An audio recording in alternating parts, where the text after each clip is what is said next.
messages on the NGL Anonymous question and answer application. So after you've posted your link to your Instagram story and someone sent you messages, you'd be prompted with the notifications here.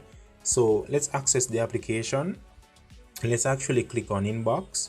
And if we should go to inbox, as you can see here, we have 3 messages. You could simply tap on the message. And as you can see, who sent you this anonymous message? As you can see, we could actually reply from here or tap on who sent. But if we should tap on who sent, we would need to access the pro version to see who sent the message. So let's X out of that. And that is basically saying the messages. You could simply reply and so on. Let's click on the other one. Now, as you can see, this is another question someone else sent. You could tap on the exclamation mark. You would report the user and delete this message, but we won't do that.